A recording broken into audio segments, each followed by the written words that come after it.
Хайырлы кич, эфирда Татарстан хәбәрләре, бүгенге яңалыкларны мин Фәнис Камал җиткермен. Башта тасырның 100 еллыгы белән бәйле истәлекле вакыйгалар белән танышып алыйк. 1920 елның 16 апрелендә Казанда беренче тапкыр Шекспирның Аттылы трагедиясен татар телендә тәкъдим иткәннәр. 1934 елда СССРда Советлар Союзы герое исемен булдыралар. Тасырда зур исем Ширмешан районының Мордва Афонькасы авылы егете Павел Цаплинга бирелә. Ул танк ротасы командиры була һәм Испаниядә батырлык үрнәге күрсәтә. Казанның 38 урамы герой исемен йөртә. Советлар Союзы геройлары китабында бүген якташыбыз 167 герой турында мәгълүмат бар. 1945 елның 6 апрелендә Берлинны штурмлый башлыйлар. Җирле вакыт буенча 3 сәгатьтә 1 Белоруссия һәм 1 Украина фронтларында авиация һәм артиллерия әзерлеге башланган. 143 прожектор яктыртып, танклар һәм пехота һөҗүмгә киткән. Берлинның һәр урамын, һәр йортны штурм белән алырга туры килә.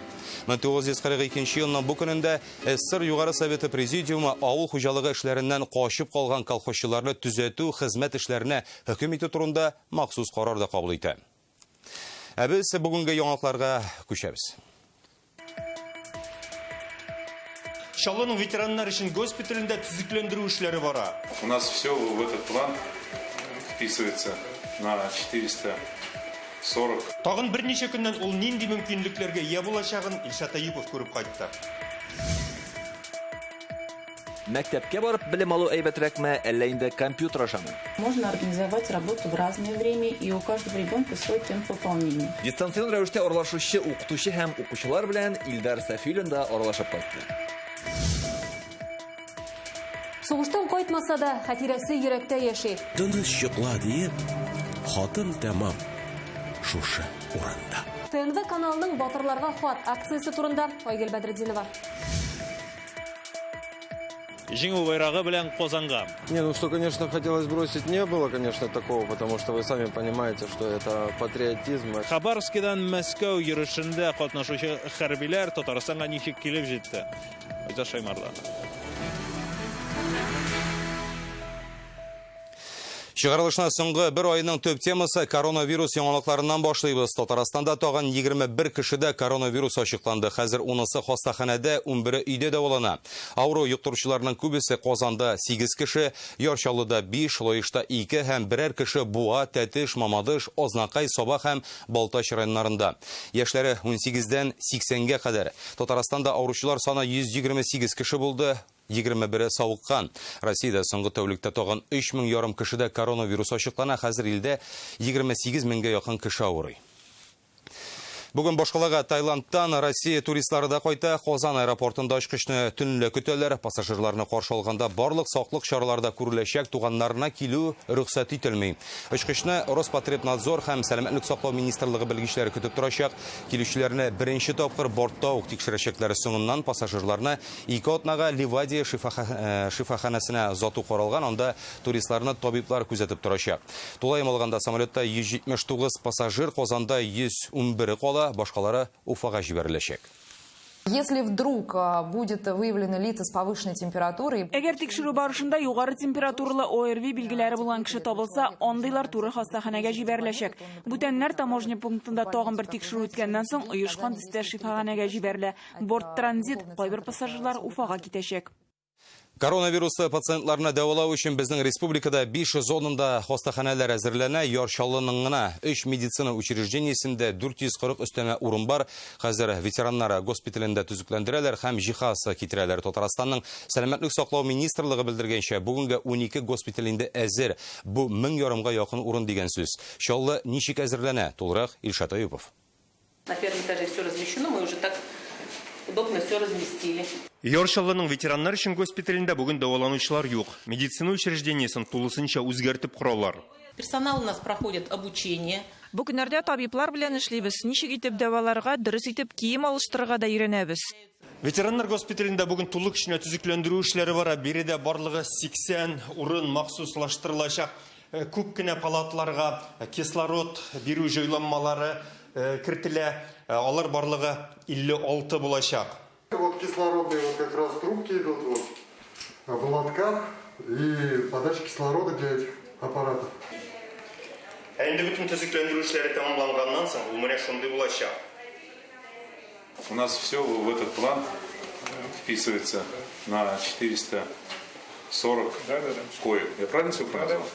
Бүген мондагы эш барышын шәһәр мэры Ноэль Мәхдиев килеп карады. Төзүчеләр җитәрлек, алар барысы да озынайтылган режимда. Материаллар җитәрлек. На следующей неделе все было готово. Киләсе атнада барысы да әзер булырга тиеш. Сәламәтлек саклау министрлыгы башка оешмалар белән оператив эш алып барыгыз. Шунсыз вакытка сыешып булмый.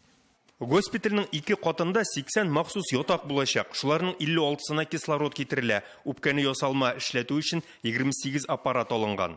Госпитальнең әлеге канаты инде хезмәткәрләр өчен җайлаштырылган, авыруларын дәвалый башлаган очракта алар биредә яшәячәк. Бүлмәләрдә ашау, йоклау һәм табиблар сәламәтлеген саклау өчен тиешле шартлар булдырыла.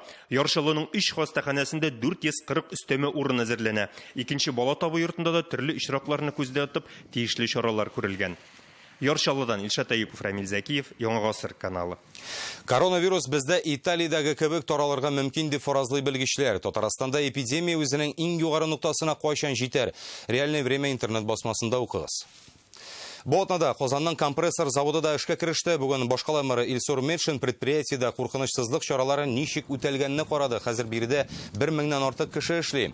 Алар барысы да битлектән һәр 4 сәгать саен температураларын үлчиләр, бинада дезинфекция уздырыла.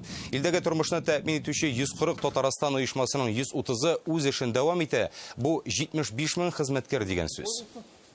Городская экономика работает и живет. Шәһәр икътисады эшли һәм яши. Бу бик мөһим. Күтәренке рухны булдыра. Коронавирус белән көрәштә бу бик әһәмиятле. Алла бирса, зур предприятиелар ярдәмендә шәһәр икътисадында, кече һәм урта бизнеста бу авыр чорны узар. Өйдә утыру режимы дәвам итә. Алда әле ким дигәндә тагын 2 атнасы бар. Шушы шартларда чикләүләр белән генә ничек яшәргә соң? Бүген Волга эксперт клубы әгъзалары шулар хакында фикер алышты. В многомиллионном городе всегда будут ходить люди. Всегда. Их ловить не надо. Коллеги из Уханя поставили под сомнение ваши слова. Хәзер төбәкләрдә төрле шикләүләр бар, аны төрлечә кабул итәләр дә. Кемдер аңлый, икенчеләр бу алымнар артык йомшак ди, 30% катгый дип саный. Бүген Татарстан халкының 3тән 1-дә шик бар. Беренче чиратта үзе һәм якыннарының сәламәтлеге өчен керем кимү белән бәйле һәм билгесезлек сәбәпле 50%-нда курку бөтенләй юк. Аралашулар онлайн сафхава балконда үзеңне саклау режимы сузыла. Кешеләрне өйдә тоту кыенлашачак ди белгечләр. Штрафлар булуга карамастан. Невозможно граждан долго держать в заперти. Халыкны узак вакыт ябып торып булмый, мондый хәл узакка бара алмый. Үз изоляцияны сәбәпсез бузучылар белән камчылап кына көрәшеп булмый диләр. Бу режимны дөрес үтәүчеләргә бонуслар бирергә тәкъдим итәләр, әйтик, кибеттә ташлама кебек. Пусть здесь Татарстан имеющий... Татарстан үрнәк күрсәтсен, моның өчен республикада бар да бар, көчле хакимият һәм көчле технологик база. Иннополиста IT белгечләр тормышка ашыра алыр иде. Татарстан шулай да була икәнен күрсәтсен. Билгеле, бу әлегә тәкъдимнәр генә катлаулы хәлдә ничек тә киеренкелекне бетерү алымнары. Белгечләр җитәкчелекнең ачык булуында бер бонус дип саный һәм мисалга Татарстанны китерә. Руководитель Татарстана Сезнең президентыгызның эшчәнлеген күзәтеп барам. Ул районнарга йөри, барысында үзе күзәтә. Тынычлык беркеләннән халыкта ышаныч тыя. Өйдә утыру режимы дәвам итә, димәк белгечләр хәлне анализлап, яңа тәкъдимнәре белән уртаклаша тора. Гөлнә Сайфетдинова, Яңа Гасыр каналы.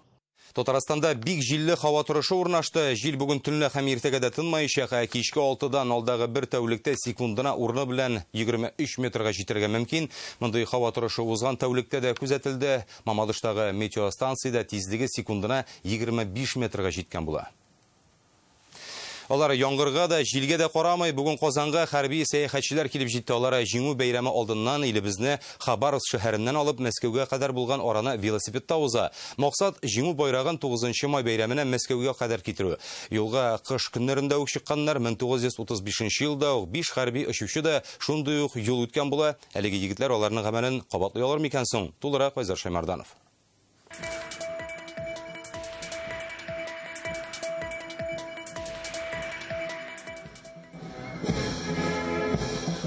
Хабаровскидан килүче хәрбиләрне танк училищесында оркестр белән каршы алдылар. 9 егет, барысы да велосипедта. Соңгы 2 чакрымны 2 тегәрмәчле транспортта узалар. Велосипеды подходят так как и для шоссе, так как и для пересеченной местности, потому что мы едем не только по дорогам, но и по пересеченной местности.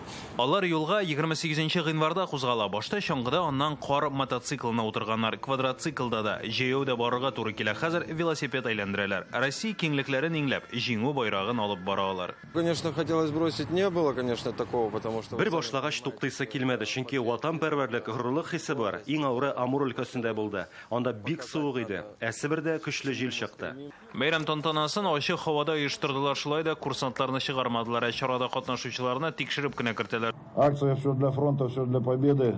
Барысы да фронт өчен, барысы да җиңү өчен проект Россия халкы өчен мөһим вакыйга, үсеп килүче буынга үрнәк булып тора. Безнең халык кичергән авырлыкларны белеп үсәргә тиешләр. Сезнең эшегез хәрбиләргә генә түгел, мәктәп укучыларына да, яшь буынга да йогынты ясый. Этот марш приходит во время подготовки. Бу марш безнең улуг бәйрәмебез алдыннан уза. 1 апрельдән хәрби чакырылышка әзерләнәбез. Без сезнең казанышларыгызны аларга җиткерәчәкбез. Җиңү турында Россиянең һәр кешесе белергә тиеш. Мондый бәрабәргә юлланган җиңү бер халыкта да юк. Хәзер хәрбиләр кабат велосипедларына утырып юлга кузгалачак. Инде 7 майда алар Мәскәүгә барып җитәргә уйлый. Айза Шаймардан, Фаринат Сафин, Яңа Гасыр каналы. Каһарманлыклары йөрәкләрдә яши бөек җиңүнең 75 еллыгына ТНВ каналы батырларга хат дигән проект башлады. Теләгән һәркем сугышта һәлак булган бабасына яисә солдатка атап хат язып, аны каналга җибәрә ала. Алар Яңа Гасыр эфирында укылачак хатларны кайчан һәм кайда ишетеп булуын Айгөл Бәдретдинова сөйләр. Соң булса да, хат язарга булдым. Яуда ятып калган бабама. Манзара тапшыруының алып баручысы Илдар Кыямов хатны үзе язган, үзе укый, бабасына җиткерә. Мондый мөмкинлеккә ия булгач, тамашачылар да хатлар яудыра гына 500 килгән инде. Гади генә хатлар язмыйлар, бүтән күңелләрен салып язалар. Бабаларның фотографияларын, тарихи фотографияларын җибәргәннәр. ТНВның иртәнге тапшыруларында аларны укый башладылар инде, хатлар рус һәм татар телләрендә. Ты погиб на войне очень молодым. Моя мама часто вспоминает тебя. 75 ел үтсә үтте, тик калмадың югалып дип яза Фәүзия ханым. Өлкәннәр дә, мәктәп укучылары да яза, хатлар кечкенә авыллардан, илнең зур шәһәрләреннән дә килә. Бу акция безнең буыннарны бәйләү өчен оештырылган акция. Бәлки хәзерге заманда яшәгән тамашачыларыбызның әйтмәгән сүзләре калгандыр, рәхмәт сүзләре, сагыну сүзләре калгандыр. Шундый сүзләрне артистлар да, республикабызның башка танылган шәхесләре дә җиткерә. Әйтәсе килгәннәр сүз белән дә, шигырь белән дә, җыр белән дә агыла. Җиргән йолдызның койрыгы бырла диләр таңнарда. Сугыш турындагы киноларны да син карарга яратмыйдың. Мин үзем дә үкенәм, нишләп мин аннан сорамадым икән? Менә шушы үкенечләрем миңа, бабайга хат язарга этәргеч булгандыр дип уйлыйм. Әлеге форсатны тудырган телерадиокомпанияга мин чиксез рәхмәтләремне әйтәсем килә. Тамашачы язган барлык шигырьләрне җиңү паркында укырга иде исәп, әмма пандемия сәбәпле видео хатларны студиядә яздыралар. Үзебезнең архивта булган, сугыш чорына багышланган җырлар, концертлар белән чиратлаштырып, үреп, менә шушы бер блок ясап, 9 майда эфирга кую нияте белән йөрибез хәзер. Быел парад булырмы, юкмы, әлегә билгесез, әмма батырларга хатлар яңгыраячак. 9 майдан соң да бу чара дәвам итәчәк. Хатларны бүген дә экраннарда күрсәтелгән электрон адреска җибәргә мөмкин. Айгөл Бәдретдинова, Алмаз Зияддинов, Вадим Илларионов, Яңа Гасыр каналы. Җиңү парады күчерелә. Бу хакта бүген Владимир Путин әйтте. Коронавирус белән бәйле хәл миңа 9 майга әзерлек эшләрен алып барырга хокук бирми дип белдерде Россия президенты. Сез Татарстан хәбәрләре программасын карыйсыз салдагы минутларда. Кибеті бар, сатушысы юк. Кибетче юк, чиратлар юк, кеше керә, ала китә. Киләчәк кибетен беренчеләрдән булып, Райла Вәлиуллина күреп кайтты. Юкәләр кая киткән? Я не знаю, почему старый лип вообще мешает. Ширек күл буендагы агачларның язмышы белән Рәмзилә Гафиятуллина кызыксынды. Бүген Рөстәм Миңнеханов тарихи җирлекләрдә төзелеш мәсьәләләре буенча утырыш уздырды. Комиссия Казанда төзеләчәк 11 бина буенча фикер алышты. Тагын икесе Зөя утрау шәһәрчегендә урнашырга мөмкин. Төзүчеләр баш архитектор белән видеоконференция аша аралаша. Президент Казанның тарихи өлешен саклау концепциясын булдыру уңай нәтиҗә бирде дип белдерде. Спартак урамындагы күп функцияле комплекс, Зөядәге Никольский урамындагы торак йортны төзекләндерү, Павлюхин белән Шаляпин урамнары чатындагы яңа йорт проектын хуплап тавыш бирделәр. Рөстәм Миннеханов биналарны төзегән вакытта аларның тышкы бизәлешенә аерым игътибар бирергә кушты. Иң мөһиме, башкаланың тарихи үзенчәлекләрен бузмасыннар. Жестко расписать стекла, правильный отделочный материал, внешний вид, как комплекста выглядел. Спорт белән шөгыльләнүчеләр арта, менә спорт заллары иске. Быел Татарстанның 19 спорт залы төзекләндерелергә тиеш. Бу мәктәпләр урта һәм югары уку йортларындагылары. Бу хакта Дәүләт Советының социаль сәясәт комитеты утырышында сүз барды. Узган ел Рөстәм Миннеханов спорт залларын яңарту буенча 4 еллык программа имзалаган иде. Ел саен бюджеттан 500 миллион сум акча каралган. Депутатлар спорт залларында җиһазлар юклыгын, мөмкинлеге чиклеләр өчен шартлар булмавына да игътибар итте. Кайбер мәктәпләрдә спорт белән шөгыльләнергә гомумән урын юк. Киләсе ел бюджетын караганда моны да исәпкә алырга килештеләр. Татарстанда барлык күп функцияле үзәкләр дә эшли башлады. Әлегә 205 урынына 101 төрле хезмәт күрсәтәләр, әмма бер шарты бар. Чират алып көтү утыру тыела. Алдан язылып кына керәсең. Моның өчен шалтыратулар кабул итү үзәге номерын гына беләсе, яисә дәүләт хезмәтләре порталы аша гына языласы. Башка кеше фамилиясын күрсәтеп, берничә талон алып та булмый. Хезмәткәрләр килүчеләрнең язылу вакытын, шулай ук шәхси мәгълүматын паспорттагысы белән чагыштыра. На прием документов у нас... Әлегә бездә документларны бирүдән бигрәк алырга ешрак киләләр. Килүчеләрнең саны 2 тапкырга кимеде. Элек без көн саен 14 мең кеше кабул итсәк, хәзер 7 меңгә калды. Аларның 5 меңе 30 мартка кадәр тапшырган документларын алырга килүчеләр. Пандемия чоры булганлыктан монда барлык саклык чараларда күрелә. Битлек перчаткасыз кертмиләр, кулга дезинфекция ясау мәҗбүри. Һәр 3 сәгать саен бүлмәләр җилләтелә, хезмәткәрләр хлорлы сыйыкча белән өстәл, урындык техниканы сөртеп тора. Кырганда кулларны обрабатывать иттеләр, маскалар булмаса, маскалар предлагать итәләр. Бик җайлы, мактарлык, бишле кой була. Человек выходит, другой заходит. Бер кеше чыга, икенчесе керә. Чиратта торучы юк. Әле кулларны да дезинфекцияләп торалар. Кисмәгезсез юкәләрне. Казанлылар шәһәр үзәгендә үсеп утырган агачларның юкка чыгуына борчыла. Бүген Череккүлдә агач кискәннәр дигән хәбәр алуга ук кичекмәстән хезмәткәрләребез шунда юл тотты. Теманы Рәмзилә Гафиятуллин дәвам итә. Кисмәгезсез юкәләрне шәшәк аткан шагында. Шәшәк аткан вакытлары булмаса да кисүләре хак. Казанның Череккүл буе бу. Әле кичә генә шаулап үсеп утырган агачлардан менә шундый чыкырлар гына калган. Социаль челтәрләрдә халык гыш килә, төн чыкканчы юкәләр кая киткән. Гаҗәеп флешмоб. Кичә агач утыртып киттеләр генә, бүген инде аларны алып башкаларын китерделәр дип яза берсе. Икенчесе, Череккүл буенда да агачларны ниндидер стандартларга карап тигезлиләр дип өсти. Бардык без анда. Чыннан да берничә агач юкка чыккан. Халык кая киткәннәр дип баш вата. Я не знаю, почему старый лиф вообще мешает. Агачлар нәрсәгә комачаулагандыр? Авырый торган булдылар микән? Может быть, засохли? Бәлки кырган булганнардыр, шуңа кискәннәрдер. 84 яшьлек Людмила ханым әби дияргә теләйләнми, бу тирәләрне көндә әйләнә. Һәр агач, һәр куак исәптә. Шуңа кайберләренең югалуын шундук сизгән. Вообще-то не все гнилые, конечно. Барысы да ширек түгел иде әле, әмма икенче яктан күрәсезме нинди әйбәтләрне утырттылар. Гаҗәеп матур булды. Кистермебез дигән иде Татарстан президенты ярдәмчесе Наталья Фишман әле бер көнлек кенә ишек алларын ремонтлау турында сөйләгәндә. Если дерево аварийное. Агачны 2 очракта гына кисәргә рөхсәт. Әгәр ул авария хәлендә булып, кеше гомеренә куркыныч янаса, һәм икенчедән машина йөрү юлларын нормативларга туры китереп киңәйтергә кирәксә генә. Бу очрак кайсысына туры килә? Җавапны без биредә эшләүче яшелләндерүчеләргә бирдек. Агач 100 елдан артык үсә инде, 80-100 ел җитсә инде. Ул кислородны үзенә ала торган була. Халыкка һавага бирмәй инде ул. Шуның өчен улларны кисәбез, теге ава торганнарын яшәне утыртабыз. Яшелләндерүчеләрнең сүзләрен шәһәр хакимиятендә расладылар. Безгә җибәрелгән рәсми хатта Дзержинский урамындагы 11 агачның авария хәлендә булу сәбәпле киселүен хәбәр иттеләр. Каждое дерево мы обследовали. Без һәр агачны тикшердек, кайсын күчереп утыртырга кирәк, кайсын алырга, шул хәл ителде. Быел Казанда шундый 1000 ярым карт агачны кисәләр, 2000 ярымын күчереп утыртачаклар. Кыскасы шәһәрне яшелләндерү дәвам итә. Бу эшкә 280 миллион сум акча бүленгән. Рәмзилә Гафиятуллина, Данил Филатов, Яңа гасыр каналы.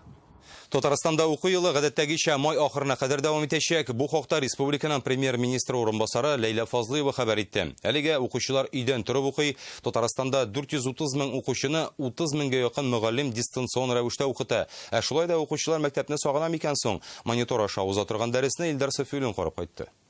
За какое время сделают эту работу мальчики? Мәктәптәге сыман кыңгырау чыңламый, шулай да һәркем дәрес башлануын әллә каян сизеп тора. Альбина Пальчикова математик укыта. Инде менә 2 атна укучыларын менә шулай уч төбендә сыман күреп тора ул. Балаларны күптән белсә дә, монда алар яңача ачыла. Башка алымнар кирәк. Балаларны җәлеп итү өчен уен да, ярыш та кулланыла. Если ребенок... Төрле балалар бар бит. Кайберләр тиз үзләштерә, ә кемгәдер үзенә шәхсән аңлатырга кирәк. Әгәр алар мәктәптә булса, дәрестән соң яныма килеп сорау бирәләр иде. Ә хәзер компьютердан тыш телефон ярдәмгә килә. 5нче сыйныф укучылары яңача укуга ияләшеп килә. Дәрес 30 минут бара. Башта техник яктан кыенлыклар булса да, хәзер күп нәрсә уңай якка үзгәргән. Шулай да мәктәп сагындыра. Тема усваивается, и уже все стало понятно. Некоторых одноклассников хочется увидеть, ну и друзей по школе. Этот вид обучения нравится, но не совсем. В школу приходил домой, потом переодевался, гулял, потом приходил, отдыхал за телефон, а потом только делал уроки. Элек ата-аналар үй эшләрен генә бала белән эшләсә, хәзер дәрестә дә бергә, зурларның ярдәменнән башка мондый режимда уку тагын да кыен булыр иде. Сидим рядом, я тоже слушаю. Янәшәдә утырабыз, тыңлыйбыз, үзебез дә катнашабыз. Элек бит мәктәптәге дәресләрне карау мөмкинлеге юк иде, хәзер башкача. Үй эшләрен көннең киләсе кайсы вакытында тапшырырга мөмкин. Аны компьютерга яки дәфтәргә эшләгәннән соң фотога төшереп укытучыга юллыйсы. Дистанцион белем алу вазгыять яхшырганчы дәвам итәчәк. Хабаровскда кебек Татарстанда уку елын вакытыннан алда төгәлләргә җыенмыйлар. Укулар май ахырына кадәр барачак, ә имтиханнарның нинди формада булачагы әлегә билгеле түгел.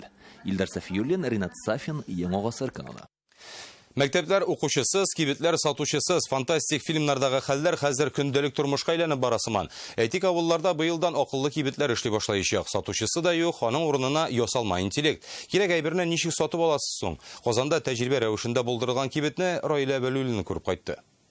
Человек прикладывает карточку, появляется QR-код, который человек сканирует. Сылтама буенча кереп, исем, фамилияны язасың, телефон һәм банк картасы номерларын күрсәтәсең. Бетте. Кибет эшенә үтәргә дә мөмкин, әмма банк картасы булмаганнарга ни эшләргә? На селе Авылда банк картасы булмаганнарга махсус билгеләп куелган бер вәкил ярдәм итә ала. Ягъни аңа кагаз акча бирәсең, ә ул кеше картасына аны салып куячак. Товарны сатучысыз алу мәсьәләсе дә сорау уятырга мөмкин, әмма барда мөмкин кадәр гади бар, тик кирәкле товарны алырга, аны менә шушында экран каршына куярга һәм карта белән үткәргә генә кирәк. Акчалар автомат рәвештә кулланучының картасыннан алыначак. 100% куркынычсызлыкны дистәлегән камерада итәчәк. Шуңа да кибетче юк бит дип товарны бушлай алып чыгып китү мөмкин түгел. Кулда түләнмәгән әйбер булса, ишекләр ачылмаячак. Ключевая особенность таких магазинов. Мондый кибетләрнең төп үзенчәлеге алар ясалма акыл ярдәмендә эшли. Ә ул чиратында кем һәм нәрсә алганын күрергә мөмкинлек бирә.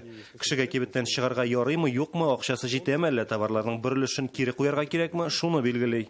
Искитерлек. Ни дәрәҗәгә җитте техника?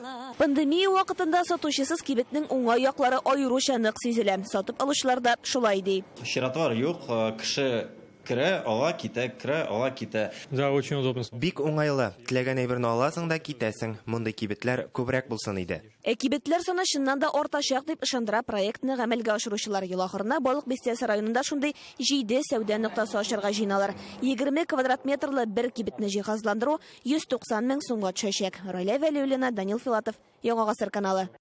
Әлмәт яшьләре социаль челтәрләрдәге флешмобка кушылды. Алар «Плачу на техно җырына бие» видеоны район башлыгы Тимур Нугманов үз инстаграмына урнаштырган. Өйдә утыручылар гына түгел, флешмобка шәһәр урамнарын дезинфекцияләүче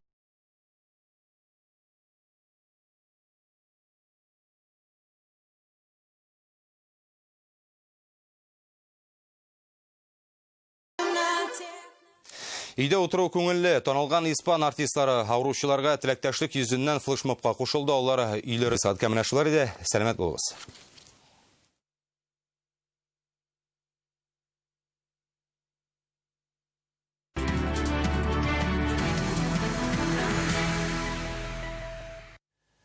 Хәерле кич исәнмез. Эфирда спорт яңалыклары сезнең белән Илдар Сафиуллин.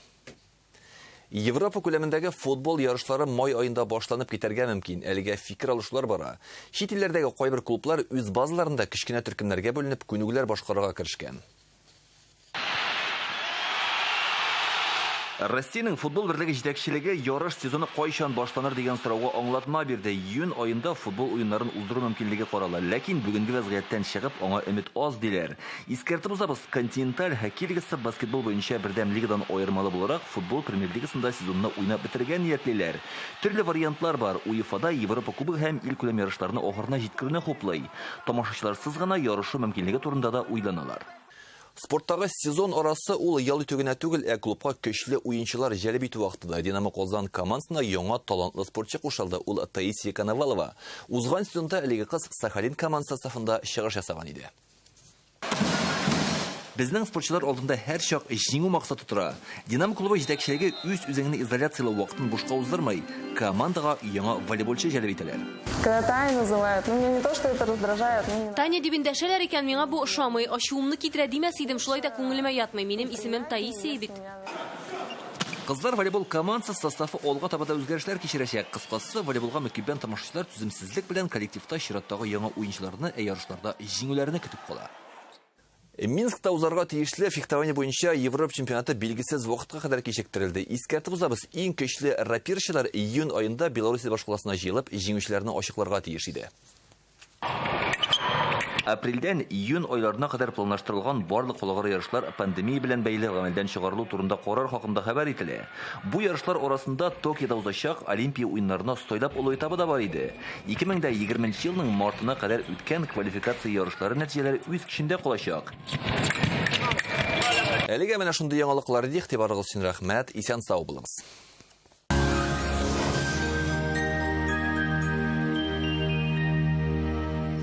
Исәнмесез, хөрмәтле телевизор караучылар, эфирда һава торышы чыгарылышы. Иңелек сезнең игътибарыгызга файдалы мәгълүмат. Күптәннән яңа шкаф купы алырга телисезме? Сыйфатлы, өстәвенә 20% ташламалы шкаф купы кирәк булса, Данил Мастерга шалтыратыгыз. Телефон 2-167-166. Яндекс погода мәгълүматы буенча көньяк чыгышта болытлы һава 5 градуска кадәр җыла. Республикабызда төнлә карлы яңгыр явачак, әмма иртәнге һәм көндезге сәгатьләрдә яңгыр яву көтелә. Кайбер районнарда көчле җил булачак. Төньяк чыгышта да һава шартлары бераз үзгәрә.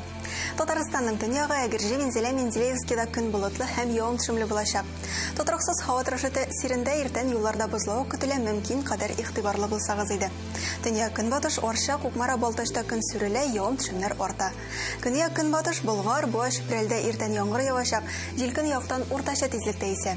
Татарстанның үзәк районнары Чиста, Әлмәт, Мамадышта болытлы һәм яңгырлы булачак. Температура +6 градус.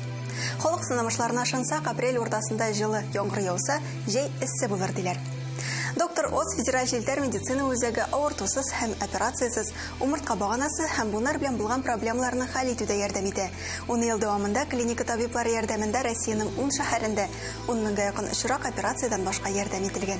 Яхшы протез читтә торсын. Бу буыннарны операциясыз дәвалау технологияләр авторы Оксана Кузина сүзләре. Үз пациентларыбызга без катлаулы операция ясатып дәвалануны киңәш итмибез. Бары бер укол артрозның соңгы стадиясында һәм некроз вакытында авырткан буынны саклап калырга мөмкинлек бирә. Доктор Остка килегез. Теләсә кайсы яшьтә дә буынны тернәкләндерергә мөмкин икәненә инанырсыз. Казанда яңгыр явачак, 6 градуска кадәр җыла. Көньяктан уртача тизлектә җил. Атмосфера басымы түбәнәя, төркемеш баганасының 737 мм тәшкил итә, һаваның чагыштырмача дымлылыгы 89%. Җирнең магнит кары тыныч. Бүгенге менә шулар, исән-мин булыгыз.